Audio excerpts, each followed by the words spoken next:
বন্দে পুরুষোত্তম, বন্দে পুরুষোত্তম, বন্দে পুরুষোত্তম। জয় গুরু। শ্রদ্ধা দাদা মায়েরা, শ্রীসীতা কর্ণকুলচন্দ্র শ্রীচরণে প্রণাম জানিয়ে শুরু করছি আজকের পরিবেশনা।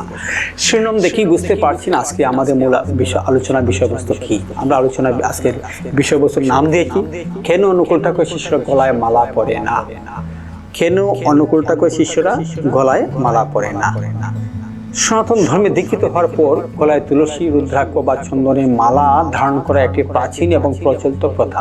কিন্তু আপনি কি লক্ষ্য করেছেন, শ্রী ঠাকুর অনুকূলচন্দ্রের প্রবর্তিত সৎসঙ্গ আন্দোলনের লক্ষ লক্ষ শিষ্য বা দীক্ষার্থীবৃন্দ কেন প্রথাগতভাবে গলায় এই ধর্মীয় মালা ধারণ করে না?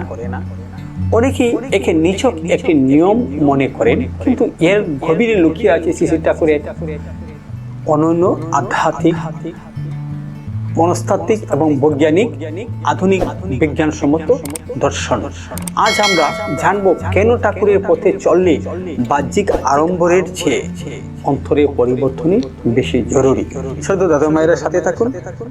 মোহিনীনন্দন চ্যানেলটি সাবস্ক্রাইব করবেন অথবা মোহিনীনন্দন 2 চ্যানেলটি পেজটি ফলো করুন। কমেন্ট করে জানাতে ভুলবেন না আপনি কোথা থেকে দেখছেন।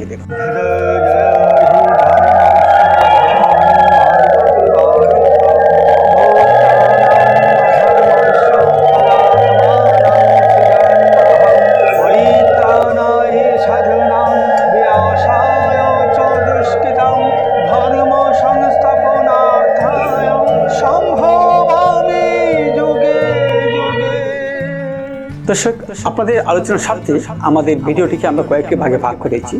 আমরা প্রথম ভাগে রেখেছি বাহ্যিক আড়ম্বর বনাম অন্তরের সাধনা। বাহ্যিক আড়ম্বর বনাম অন্তরের সাধনা। শ্রী ঠাকুর অনুকূলচন্দ্র সবসময় ধর্মের লৌকিক প্রদর্শনের চেয়ে মানুষের চারিত্রিক পরিবর্তনকে বেশি প্রাধান্য দিয়েছেন। তিনি মনে করতেন ধর্ম কেবল কপালে তিলক বা গলায় মালা ঝুলিয়ে রাখার বিষয় নয়। ঠাকুরের মতে ধর্ম হলো ধৃতি, যা মানুষকে বাড়তে সাহায্য করে। আমি কথাটা আবার বলছি, ঠাকুরের মতে ধর্ম হলো ধৃতি, যা মানুষকে বাঁচতে এবং বাড়তে সাহায্য করে। ঠাকুর তো বাণীতে বলেই গেছেন, বাছা বাড়ার মর্ম যা ধর্ম বলে জানিস তা। তিনি বলতেন, আচার পালন করিস নে তো আচারের ওই ঠাট নিয়ে কি হবে তোর জপ তপ আর তিলক সেবা ছাট দিয়ে। ঠাকুর আরেকটি বাণীতে বলেছেন, আচার পালন করিস নে তো আচারের ওই ঠাট নিয়ে কি হবে তোর জপ তপ আর তিলক সেবা ছাট দিয়ে। অর্থাৎ জীবনের চলন বলনে যদি পরিবর্তন না আসে, তবে কেবল বাহ্যিক প্রতীক দিয়ে আধ্যাত্মিকতা অর্জন করা সম্ভব নয়। শিষ্যরা যাতে কৃত্রিম সাধু সাজার চেয়ে প্রকৃত মানুষ হওয়ার দিকে মনোনিবেশ করেন, এটাই ছিল তার মূল লক্ষ্য। আর তাই তিনি একটি বাণীতেও বলে গেছেন, আরেকটি বাণীতে বলে গিয়েছেন, সাধু হও, সাধু সেজো না।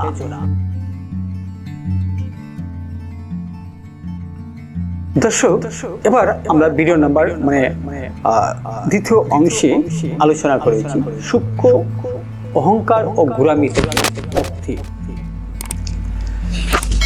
দেখুন, সনাতন ধর্মে দীক্ষিত হওয়ার পর গলায় তুলসী, রুদ্রাক্ষ বা চন্দনের মালা ধারণ করা একটি প্রাচীন ও প্রচলিত একটা রীতি, তা ঠিক আছে, কিন্তু মানুষের মন বড় বিচিত্র। গলায় মালা বা কপালে তিলক পড়লে অনেক সময় মানুষের মনের অজান্তেই একটি সূক্ষ্ম অহংকার দানা বেঁধে বসে মনের মধ্যে। সে নিজেকে অন্যদের চেয়ে আলাদা, পবিত্র বা উঁচু দরে ভক্ত ভাবতে শুরু করে। এই যে আমি সাধু হয়ে গেছি এমন কৃত্রিম ভাব আধ্যাত্মিক উন্নতির পথে সবচেয়ে বড় বাধা। শ্রী ঠাকুর চেয়েছিলেন তার শিষ্যরা অতি সাধারণ মানুষের মতো সমাজের মূল স্রোতে মিশে থাকুক। কোনো বিশেষ বেশভূষা যেন তাদের মধ্যে সাম্প্রদায়িকতা বা গোলামি তৈরি না করে। সাধারণ মানুষের সাথে মিশে তাদের সেবা করাই হলো প্রকৃত যাজন। দর্শক, ভিডিও নম্বর অংশ তৃতীয় অর্থাৎ 3 নম্বর অংশে আমরা আলোচনা করেছি কর্মমুখী জীবন ও পবিত্রতার ব্যবহারিক দিক নিয়ে। তো শ্রী ঠাকুর সংসার থেকে সন্ন্যাসী তৈরির চেয়ে সংসারী সাধু তৈরির উপর জোর দিয়েছিলেন। কথাটি ভালো করে শুনে নিন। শ্রী ঠাকুর সংসার থেকে সন্ন্যাসী তৈরির চেয়ে সংসারী সাধু তৈরির উপর জোর দিয়েছেন। তিনি চেয়েছেন মানুষ ঘর সংসার সামলে চাকরি ব্যবসা করে কর্মব্যস্ত জীবনের মধ্য দিয়েই ইষ্টের কাজ করুক, ভগবানকে পাওয়ার চেষ্টা করুক, সংসার ত্যাগ করে নয়। ব্যবহারিক দিক থেকে চিন্তা করলে একজন কর্মজীবী মানুষের পক্ষে সারাদিন গলায় মালার পবিত্রতা রক্ষা করা কঠিন হতে পারে। ধুলা বালি ঘাম কিংবা শৌচাগারের নিয়ম পালনের সময় সাধারণ মানুষের জন্য মালা অপবিত্র হওয়া থেকে বাঁচানো অনেক সময় জটিল হয়ে পড়ে। জীবনকে সহজ ও স্বাভাবিক রেখে যেন অবিরাম ইষ্ট চিন্তা করা যায়, সেই জন্য তিনি বাহ্যিক মালার বোঝা চাপিয়ে গলায় দেননি। দর্শক, এবারে আমরা 4 নম্বর অংশে আলোচনা করছি সদাচার ও চরিত্র গঠনই আসল পরিচয়। শ্রী ঠাকুরের পথে চলার আসল চিহ্ন গলায় নয়, বরং চরিত্রে থাকে। সৎসঙ্গের পঞ্চনীতি যজন যাজন ইষ্ট বৃদ্ধি সস্থায়নী ও সদাচার পালন করাই হলো একজন প্রকৃত শিষ্যের আসল পরিচয়। মদ মাংস ত্যাগ করে নিরামিষ আহার গ্রহণ, ভরে উঠে প্রার্থনা এবং গুরু নির্দেশিত পথে জীবন পরিচালনা করাই হলো আসল মালা ধারণ। যখন কোনো মানুষের আচার ব্যবহার সুন্দর হয়, যখন তার কথায় অন্য মানুষ শান্তি পায়, তখন তার গলায় আলাদা কোনো প্রতীকের প্রয়োজন পড়ে না। ছোট দাদু মায়েরা, আমরা 5 নম্বর অংশে আলোচনা করছি বিকল্প হিসাবে কবচ বা রক্ষা কবচ হিসাবে শ্রী ঠাকুরের শিষ্যদের মাঝে কি রয়েছে। তবে কি শিষ্যদের কোনো সারণ চিহ্ন নেই? অবশ্যই আছে। অর্থাৎ শ্রী ঠাকুর অনুকূল ঠাকুর শিষ্যদেরকে দেখলেই যাতে সবাই চিনতে পারে, এমনও একটি দৃশ্য বা এমন একটি চিহ্ন কিন্তু রয়েছে। সৎসঙ্গের নির্ধারিত একটি ইউনিফর্ম। গলায় তুলসী মালা না পড়লেও ঠাকুরের দীক্ষিত শিষ্যরা স্মৃতিচিহ্ন এবং ইষ্টের সুরক্ষা কবচ হিসেবে সাদা পোশাক পরিধান করে। এটা আপনারা সবাই দেখেছেন। এটি কেবল একটি ফতুয়া আর ধুতি নয়, এটি হলো ইষ্টের উপস্থিতির এক চরম অনুভূতি, যা একজন ভক্তকে সবসময় মনে করিয়ে দেয় আমি এখানেই, আমার ইষ্ট আমার সাথী আছেন। এটি তাদের মানসিক শক্তি যোগায় এবং যে কোনো বিপদে বা ভুল পথে পা বাড়ানোর সময় সতর্ক করে দেয়। দাদা মায়েরা, আমরা সর্বশেষ উপসংহারে চলে এসেছি এবং এর মাধ্যমে ভিডিওটি শেষ হয়ে যাবে। তো পরিশেষে বলা যায়, শ্রী ঠাকুর অনুকূল চন্দ্র আমাদের শেখাতে চেয়েছেন যে ধর্ম কোনো পোশাক নয়, ধর্ম হলো বেঁচে থাকার বিজ্ঞান।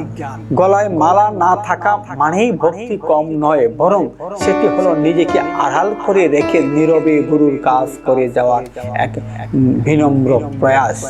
আপনিও যদি আপনার জীবনে এই আদর্শের প্রতিফলন ঘটাতে চান, তবে শুরু হোক আজ থেকেই। কারণ ঠাকুর বলছেন, আগে করো তবে বলো। আমি যদি নিজে না করি, তাহলে অন্যকে বলা, অন্যকে দিয়ে করানো, সেটা বৃথা হাস্যফলন ছাড়া আর কিছু নয়। সদ্য দাদা মায়েরা, আজকে ভিডিওটা আমরা এখানেই শেষ করব। তাই বলে রাখি, যদি আপনি নতুন হয়ে থাকুন আমাদের চ্যানেলে, অবশ্যই চ্যানেলটি সাবস্ক্রাইব কিংবা ফলো করবেন। যেহেতু ঠাকুরের ভাবাদর্শ সারা পৃথিবীময় সবার কাছে পৌঁছে দেওয়া আমাদের প্রয়াস, তাই ভিডিওটা যদি শেয়ার করে দেন আপনার টাইমলাইনে, তাহলে হয়তোবা আর শত শত হাজার হাজার মানুষ দেখতে পাবে। এতে আমার যদি কোনো যাজনী কর্মকাণ্ডের বিনিময়ে ভালো কিছু উপহার থাকে, সেটা অংশীদার আপনি হতে পারেন। তোমরা দেখা হবে পরবর্তী ভিডিওতে। আর সৎসঙ্গের কোনো আশা নিয়ে আপনার মনে যদি কোনো প্রশ্ন থাকে, তাহলে কমেন্ট করে আমাদেরকে জানান। আমরা সেই প্রশ্নগুলোর উত্তর দিতে সচেষ্ট থাকি এবং প্রতিনিয়ত দিয়ে আসছি। ভালো থাকুন, দেখা হবে আমাদের পরবর্তী ভিডিওতে। জয় গুরু।